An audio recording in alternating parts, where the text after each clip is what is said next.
Hello everyone, hari ini saya nak tunjukkan cara nak buat carta alir ataupun dikenali sebagai flowchart. Okey, untuk nak buat carta alir, mula-mula kita perlu kenal simbol-simbol dan makna untuk simbol tersebut.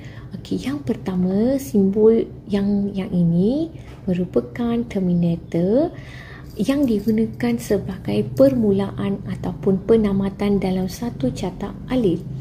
Yang kedua merupakan kotak bersegi empat ini dipanggil proses ataupun aktiviti yang berlaku dalam carta alir.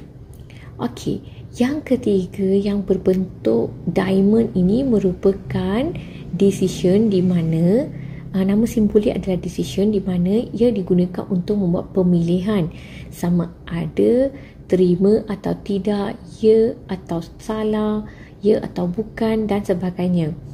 Yang seterusnya merupakan line arrow ini.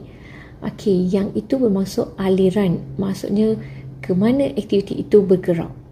Okey, yang seterusnya merupakan bulatan ini yang dikenali sebagai connector, merupakan penyambung yang menggabungkan aliran yang berbeza.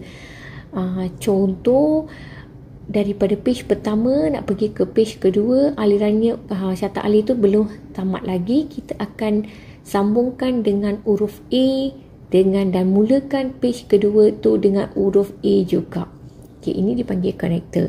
Yang terakhir merupakan segi empat selari ini dipanggil data, input ataupun output untuk menunjukkan operasi input atau operasi output.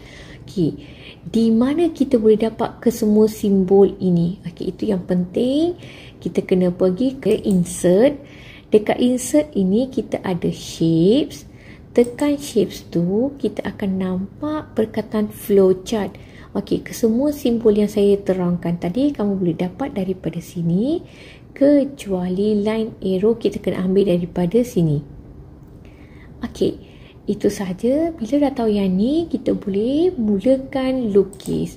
Okey, sebelum memulakan untuk berlukis, kita letak dulu satu kotak untuk gambar raja supaya gambar raja kita tidak lari daripada satu diagram.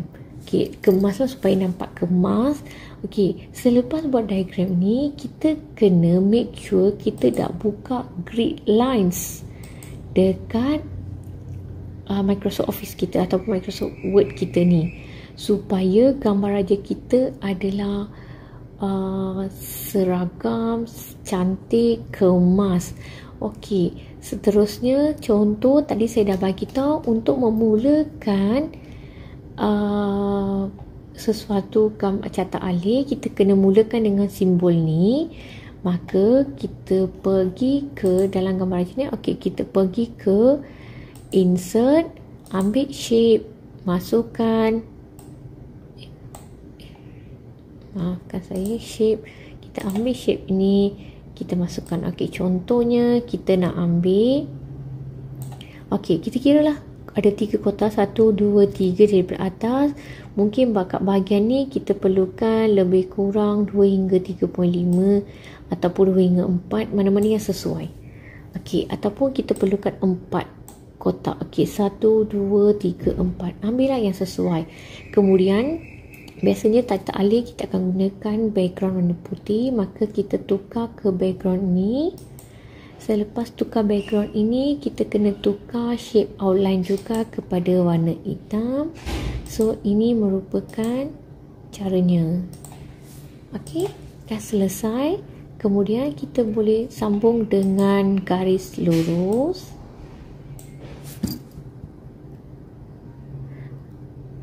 Okey, kadang-kadang garisan ini lepas tu kita kena tukar garisan itu kepada warna hitam. Kemudian kadang-kadang garisan ni sangat nipis ataupun okey, tak cukup tebal, kita boleh tukar ketebalan garisan itu. Pergi ke weight, dekat shape outline, pergi ke weight, kita tukarlah mana-mana yang sesuai, 1.1 ke atau 2 suku, mana-mana yang sesuai. Okey, biasanya saya akan gunakan 1.5. Okey, dah nampak kemas. Kemudian kita kena sambung dengan proses dia. Okey, untuk proses pun kita boleh ambil 4. Okey, kotak ni kita boleh buat seragam dengan yang atas. Okey, seperti yang terangkan tadi, tukar kepada background putih, shape outline tukar ke warna hitam. Okey, kalau nak tambah perkataan, tekan pada kotak ini, right click, add text. Okey, so kita boleh masukkan apa yang kita nak masukkan sebagai proses pertama. Okey, kemudian kita akan buat proses kedua selepas mula apa kita nak gunakan. Okey, dan mungkin kita ada diamond. Macam mana kita nak gunakan diamond? Okey, semasa buat, kalau kotaknya tidak mencukupi, kita boleh tarik ya. Okey, so dekat sini kita nak masukkan diamond. So diamond kita masukkan dekat sini. Cari diamond. Okey, ini merupakan diamond. Okey, dah masukkan diamond. Seperti terangkan sebelum ni, lepas masukkan diamond, kita tukar shape outline dengan background. Dah selesai. Okey, mungkin kita perlu masukkan perkataan ya tidak dekat proses diamond ni. Okey, so masukkan je lah. Kita masukkan teks dekat sini. Okey, tengok kita tengok contoh. Kalau nak masukkan, kita perlukan garisan macam ni, dan kita masukkan text box untuk masukkan keputusan ya atau tidak. Kalau tidak, kita akan naik atas. Kalau ya, dia akan sambung ke proses seterusnya. Okey, kemudian saya nak ajar lagi satu yang kita gunakan untuk kosong. Okey, bulatan tadi. Okey, untuk masukkan bulatan, biasanya kita akan masukkan simbol bulatan, kemudian tukar shape outline, kemudian kita akan tulis perkataan A di kotak ini. Okey, pastikan dia tak lari ya. Okey, kita masukkan perkataan. Kalau kita nak boldkan, kita akan boldkan. Okey, ini sahaja diperlukan. Okey, kalau kita nak sambung ke page seterusnya, kita akan ambil balik bulatan ini, kita akan masukkan sebagai permulaan di page kedua. Okey, di sini saya tunjukkan satu contoh bagaimana flowchart tu digunakan atau dibina. Okey, kalau tengok dia memang seragam dan ketinggian pun yang sama selari supaya nampak kemas. Okey, selepas selesai yang ini, kita akan balik ke view.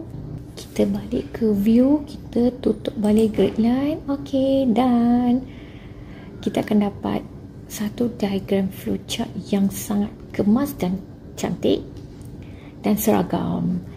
Okey, mudah kan? Okey, itu sahaja. Terima kasih.